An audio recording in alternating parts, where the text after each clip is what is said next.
In last year's NBA draft, the Dallas Mavericks and Oklahoma City Thunder agreed on a trade that effectively swapped their respective draft picks, Cason Wallace and Dereck Lively, with the former going to OKC. Less than a year later, Wallace would be closing a playoff game for the 57-win first-seeded Thunder, tasked with securing a crucial defensive stop to secure Game 1 from the Pelicans. It may not seem fair to the rest of us, but good teams get good rookies all the time, and Cason Wallace is one of them, with a defensive profile that perfectly complements the Thunder's defensive philosophy. Wallace's 6'8" wingspan helps him be a strong on-ball defender, aggressively putting his frame into ball handlers while using his length to deter shots. Wallace's length, hand-eye coordination, and aggressiveness lay the foundation for his dynamic defensive playmaking. When he's on the ball, he's constantly trying to read ball handlers and proactively force turnovers by disrupting passing lanes or swiping the ball out of their hands directly. Alternatively, Wallace has been known to outright erase shots, extending his length into dynamic shot blocking. While his aggressiveness can sometimes be excessive and lend to giving up easy blow-bys or getting lost on screens, Cason has also shown the ability to be a competent screen navigator. Off the ball, Wallace's defensive playmaking is arguably more impressive, keeping his head on a swivel to track the ball before grabbing it out of passing lanes with his length. And this off-ball awareness corresponds to being an effective gap helper. His ground coverage is also impressive, lunging into passing pockets from behind to pick loose balls off. Wallace isn't a flawless defender. His ball hawking occasionally leads to defensive lapses, trying too hard to read the offensive action instead of containing his own matchup, but he's able to cushion the negative impact of this with his dynamic ability to recover. In many ways, his defense reminds me of Derek White's, commanding possessions by bringing strong help and creating opportunities with his ability to generate steals and blocks. In an OKC system anchored by aggressive help and generating steals and blocks on the perimeter through timely doubles and the aggressive patrolling of passing lanes, Cason not only gives the Thunder another ranger to bring aggressive help with, but gives them a point of attack defensive option when the opposing team chooses to go into isolation. A commonality I observe between both White and Wallace is their ability to play bigger than their actual size defensively. In Wallace's case, this can mean more for his offensive game than for his defense. Several teams use guards as screeners to put weaker defenders in the action, like the Thunder do here, putting LeVert in the action so that Wallace could slip by him. This strategy sounds good in theory, but guards who lack the screening instincts or technique muddle the results by making it too easy for defenses to set and recover. Wallace, however, flashes upside as a guard screening option. He is a strong finisher, with nice, flexible hips that help him flip onto the roll against hedges. And Wallace's interior presence as a guard bodes well for his upside as a guard screener. He's a naturally good cutter and fills space intuitively, but he also demonstrates the patience and poise to finish against rim protection when he's playing out of the dunker spot, angling his body away from bigger players while using his length to get angles at the basket. While his defensive game reminds me of White, his offensive game is more Drew to me. Throughout the playoffs, the Celtics used Holiday as a screener to target the weaker guard defenders that they played against, but Holiday uniquely made this work because of his flexibility as a screener and excellent instincts as a finisher on the roll. He's just so good at creating separation. This is a role that it's easy to envision OKC wanting filled. With such a small team that places the utmost emphasis on floor spacing, OKC might run into a lack of truly viable screening options and interior presences. Being able to supplement that from a positive floor spacer and elite defender out of the guard spots dramatically raises OKC's ceiling. Wallace's screening chops equally help him to be a strong inverted pick and roll option with Chet, quickly flipping and squaring into his stance to attack or shoot off the catch when he's the screener for Chet handling the ball. A lack of explosive athleticism means that Cason isn't amazing at creating his own shot, but off the catch, he's more than capable of taking the ball inside or settling into a mid-range jumper. And he also shot 41.9% on 238 threes this past season. All in all, Wallace is great value in the late lottery, where a lot of soon-to-be good teams call home.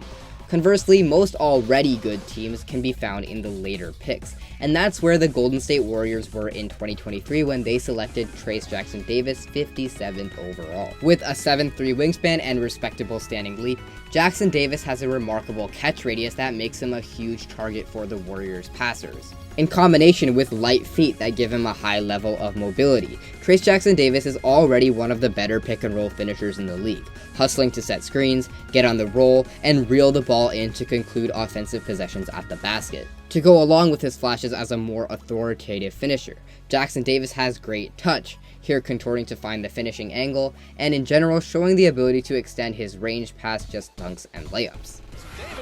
But there's more to like than just his ability to hustle and catch off-target passes. He is a quick leaper, beating rim protectors to the net, and has a very strong second jump, following missed opportunities with second chance baskets that suggest that his already high field goal percentage might be an underrepresentation of his actual efficiency on the roll. Trayce has high feel as a roller too, identifying pick and roll coverages to put himself on the roll. Coupled with quick processing, Jackson-Davis's fluid hips make him excellent at slipping screens, beating hedges and shallower drops to the basket where there's oftentimes no rim protectors waiting for him. When help does meet him on the roll, Jackson-Davis is comfortable, putting the ball on the floor and passing out of the short roll with an impressively complete passing repertoire.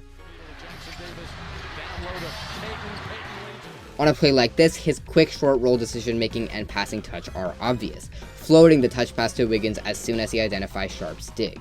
Jackson-Davis throws out on the perimeter. Wiggins. In a system defined by screening, passing, and motion, a dynamic big like Jackson-Davis, capable of playing within and orchestrating actions as a finisher and decision maker, is a natural ceiling raiser. TJD isn't perfect, with potential concerns regarding his strength and ability to get proper lift off of 2 feet. But Jackson-Davis's mobility, length, touch, and hustle is a combination that's more rare than it feels like, and to find that value at the 57th pick is exactly how good teams extend their windows by drafting good rookies. Both Wallace and Jackson-Davis can eventually become high-level rookie contributors, season, and but it's rare for good teams to pick up good rookies who have a good amount of potential to be a really good player.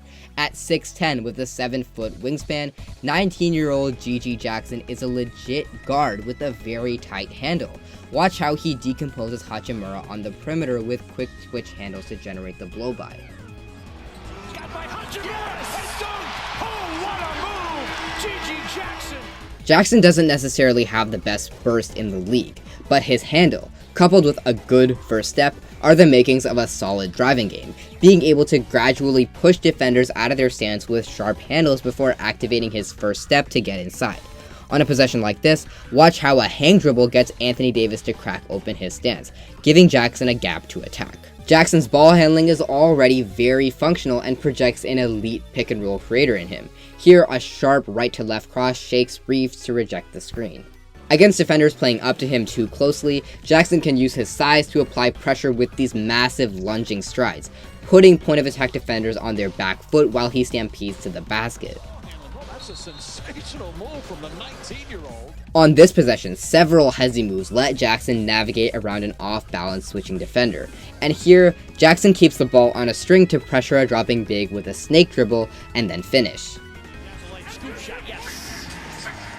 When an explosion towards the rim isn't available, Jackson's handle translates to go-to scoring counters from the perimeter. Because of his length, Jackson has a wide step-back crossover that he uses to punish defenders who sit on his drives. He's also very comfortable pivoting into these fadeaway mid-range jumpers, where it feels like his size gives him a natural repulsive force field of sorts that makes shots like these open. But from these clips, it's probably easy to identify where Jackson might need improvement: shot-making consistency. Jackson had some wild misses from the perimeter this season, sometimes putting too much force on the ball, other times putting too little. And while it's encouraging that Jackson has shown a willingness to extend his range, as the ability to pressure defenders with long-range shots only amplifies the effectiveness of his driving, it's safe to say that at this point, Gigi Jackson definitely does not have Dame range, and it's a little bit questionable how willing he is to shoot these long-range bombs. Around the rim is unfortunately a similar story. Jackson has shown meaningful flashes as a finisher, but a lot of the time his touch just looks poor and again inconsistent. There is reason to believe in Jackson's finishing. For one, he has great hang time as a leaper and he's clearly not contact averse. However, he has other bad habits as a driver that he must smooth out in order to grow into a true rim creator. On the drive, he often gathers prematurely, responding to weak help by picking up his dribble and not being able to find a good angle at the basket. Here, Rui gives a very pedestrian dig, but Gigi takes the bait and is left with a bad shot as he gathers the ball. And Jackson also struggles with physicality at the rim, which partially contributes to his free throw rates being a little bit lower than they probably should be. In order to crescendo into a truly impactful star, Gigi Jackson will not only need to smooth out these areas of his scoring arsenal, but also become a more impactful playmaker.